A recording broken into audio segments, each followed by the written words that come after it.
Grieve साध साध सब नेक हैं, आप अपनी ठोरे। जो सतलोक ले जाएंगे वो साधु कोई और।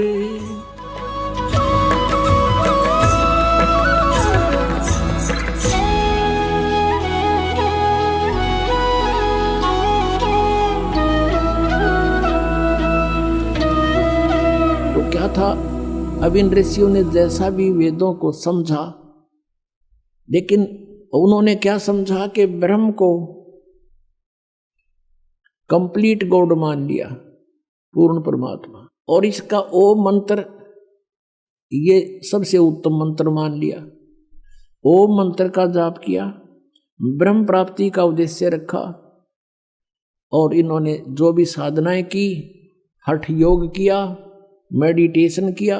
लेकिन वेदों में हठ योग नहीं है। पुणात्माओं, आप बालक नहीं है, आज कलयुग में जन्मा, और इस समय में मनुष्य बहुत बुद्धि रखता है। कंप्यूटर बना लिए, इंटरनेट सेट कर दिए, वेबसाइट बना ली। अब भगवान की तरफ थोड़ी सी इस बुद्धि को लगाना पड़ेगा अपना। ये इंटरनेट गणे दिन के नहीं है। अगर 2 वर्ष वर्षा ना हुए, ये जहाज भी खड़े खड़े जरे उन प्लेटफार्मों पे, और ये कंप्यूटर भी बाहर करोड़ियां पे गिरने पड़े, ये कोई नहीं निपट नहीं पावे, ऐसा बुरा हाल हो जा। तो परमात्मा इज सुप्रीम पावर, परमात्मा ही सर्व सुखदायी है। उसको पाकर हम ऐसे स्थान पर चले जाएंगे जहां हमने इन सुविधाओं की, जो यहां हम कोशिश कर रहे हैं तगड़मबाजी करके प्राप्त करने की, वहां हमें ऑटोमेटिक मिलेंगी। और हम वहीं रहा करते थे। हम अपनी गलती से वो यहां आगे उसका दंड भोग रहे हैं। हम एक एक पैसे के भिखारी हो गए, एक एक दाने का हम भिखारी बन गए, और वहां हमारे सामने भरे पूरे भंडार थे, सदाबहार वृक्ष थे, फलदार वृक्ष थे, किसी चीज का अभाव नहीं था, सरोवर भरे थे दूधों के, सतलोक के अंदर अमृत आहार किया करते थे। हम उस भरी थाली का ठोकर मारे, उसके प्रतिफल में आज हम सारा जीवन लगे रहते हैं इस एक पेट के लिए, शरीर के लिए। यही पूरा नहीं होता और मर ही जाते। तो कहने का भाव ये है कि हम ये हठ योग जो है किसी भी वेद में नहीं है। ये हठ योग इन्होंने कैसे शुरू कर दिया? ब्रह्मा जी की उत्पत्ति में लिखा है। ब्रह्मा जी बताता है कि मैं जब होश में आया, युवा था और कमल के फूल पर बैठा था, मुझे नहीं मालूम मेरा उत्पत्ति करता कौन है। और फिर वहां से आकाशवाणी हुई कि तप करो तप करो। 1000 वर्ष तक ब्रह्मा ने तप किया। फिर कहा सृष्टि करो, तपो तपो कर वाक्य सुनाया, लोक रचो बल मेरी माया। सूक्ष्म वेद में कह, ब्रह्मा को काल ने कह दिया तपो तपो कर वाक्य सुनाया। अब ब्रह्मा जी को जो आकाशवाणी सुनाई दी, इस काल ने बोल दी। ये गुप्त रहता है, ऊपर छुपा हुआ रहता अपनी माया से। आकाशवाणी से सुना दिया कि तप करो तप करो। तो इसने नोट कर लिया कि भगवान का आदेश है तप करो। इसने हठ योग कराया 1000 वर्ष तक। उसके बाद जब ये तीनों बच्चे युवा हो गए, यानी ब्रह्मा, विष्णु और शिव जी की उत्पत्ति काल ने की थी। अभी बताएंगे डिटेल से। अब थोड़ा हिंट दे रहे हैं किस कारण से ये ज्ञान को नहीं समझ सके। उसके बाद इन्होंने बाद में सागर मंथन किया, और इस काल ने ये 4 वेद ब्रह्म ने समुद्र के अंदर छुपा दिए। ये एक बहुत सुंदर एक ऐसे पेपर पर लिखे हुए थे, बहुत ही अच्छे पेपर पर, जिस पर पानी का भी असर नहीं होता, जैसे आजकल प्लास्टिक के ये प्रिंट चल रहे हैं इस तरह के। बहुत सुंदर उस पर लिखा था। वो 4 वेदों को प्राप्त किया, ब्रह्मा को दे दिए गए कि आप देखो इनको। अब ब्रह्मा ने उन 4 वेदों को पढ़ा, उसमें ओम नाम था,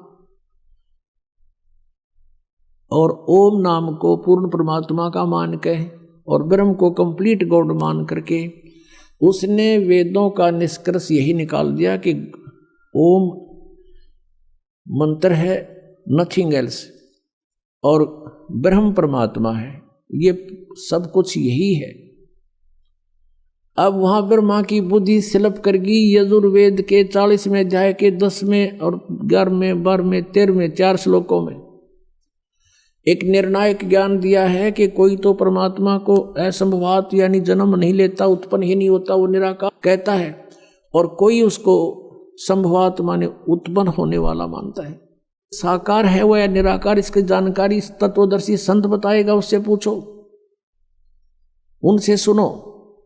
फिर बताया है कि जिसको अक्षर ज्ञान हो गया उसको विद्वान कह देते हैं, जिसको अविद्या है तो उसको अविद्वान कहते हैं, जिसके पास अक्षर ज्ञान नहीं है कहते हैं विद्वान। और अविद्वान की डेफिनेशन भी वो तत्वदर्शी संत बताएगा, उससे सुनो। तो ये दास बताएगा आपको विद्वान कौन था, अविद्वान कौन थे। जो वेदों को जानते हैं वो विद्वान हैं, जो वेदों का ज्ञान नहीं जानते संस्कृत भाषा से विद्वान नहीं बन जाते। जो आज संस्कृत जानता है उसको इंग्लिश नहीं आती तो वहां इंग्लिश में अविद्वान है वो। तो एक भाषा का मास्टर होने से विद्वान नहीं बन जाता। विद्वान वही कहलाता है जिसको अध्यात्म ज्ञान है, जिनको परमात्मा की जानकारी होगी और उसके पाने की विधि का पता लगे। तो पुण्यात्मा, जिस कारण से अब ब्रह्मा जी ने यही ज्ञान उनको दे दिया, अपने अनुयायियों को, वंशजों को, तो उन्होंने ओम का जाप किया, हठ योग किया, समाधिस्थ होने की चेष्टाएं की। अब इसने कैसा कमाल कर रखा काल भगवान ने। ऋषियों ने साधना करनी चाहिए हठ योग करके, तो समाधिस्थ होने की चेष्टा की। समाधि दशा में ये काल भगवान क्या करता है, कैसी लीला करता है। किसी को तो ब्रह्मा के रूप में दर्शन दे देता है। तो वो ऋषि कहता है कि ये ब्रह्मा जी जो साकार वहां उनके सामने रहते थे, कि ये ब्रह्मा जी सुप्रीम पावर हैं, ये पूर्ण परमात्मा हैं, मैंने इनके दर्शन समाधि दशा में हुए हैं। और भी 2-4 को ऐसा ही आभास हो गया, दिखाई देगे वह। तो उन्होंने भी डंडोरा पीट दिया कि ब्रह्मा जी सृष्टि के रचयिता हैं, ये प्रजापिता हैं, ये सर्वशक्तिमान है, ये है। इस बात का भ्रम हो गया ब्रह्मा जी के कि मैं ही सृष्टि रचने वाला हूं। फिर कुछ एक ऋषियों को ने जब साधना की उनको दर्शन दे दिए समाधि दशा में, समाधि में विष्णु जी के रूप में। उन्होंने डंडोरा पीट दिया कि ये विष्णु जी, सतगुण विष्णु जी, ये पूर्ण परमात्मा हैं, ये छुपाए बैठे अपने आप को। और सैकड़ों की संख्या में उन्होंने उनका डंडोरा पीट दिया। तो विष्णु जी को भ्रम हो गया कि आई एम गॉड। और कुछ से को उन्होंने शंकर जी के रूप में दर्शन दे दिए। तो उन्होंने ये सारा डिक्लेयर कर दिया कि शंकर भगवान इज कंप्लीट गॉड। समाधि में मैंने भगवान शंकर के दर्शन किए। तो इन तीनों को अपने अपने आप में ये भ्रम हो गया कि हम भगवान हैं। और इसी बात पर ब्रह्मा जी और विष्णु जी का युद्ध हो गया। ब्रह्मा जी कहता मैं तेरा बाप, मैं सारी सृष्टि का रचयिता हूं। विष्णु जी कहता मैं तेरा बाप, तू मेरी नाभि कमल से निकला है। इस बात पर इनका युद्ध हुआ। फिर बीच बचाव करने के लिए ये स्वयं काल आ गया अपने पुत्र शिव का रूप धारण करके। शिव पुराण के अंदर इसका बहुत बड़ा विस्तार से वर्णन है। फिर इन दोनों से कहा कि पुत्रों, तुमने अपने आप को भगवान मान लिया, ये तुमने अच्छा नहीं किया। यू आर नॉट गॉड, तुम ईश नहीं हो।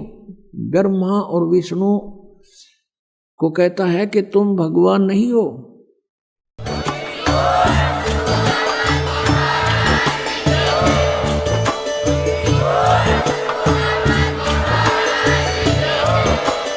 आप सुन रहे थे जगत गुरु तत्वदर्शी संत रामपाल जी महाराज जी के मंगल प्रवचन। अधिक जानकारी के लिए विजिट कीजिए हमारी वेबसाइट www.jagatgururampalji.org। संत रामपाल जी महाराज जी के शुभ आशीर्वाद से पूरे विश्व भर में 500 से भी ज्यादा नाम दीक्षा केंद्र हैं, जिन पर संत रामपाल जी महाराज जी द्वारा ऑनलाइन निशुल्क नाम दीक्षा दी जा रही है। अपने नजदीकी नाम दीक्षा केंद्र का पता करने के लिए संपर्क करें 8222880541।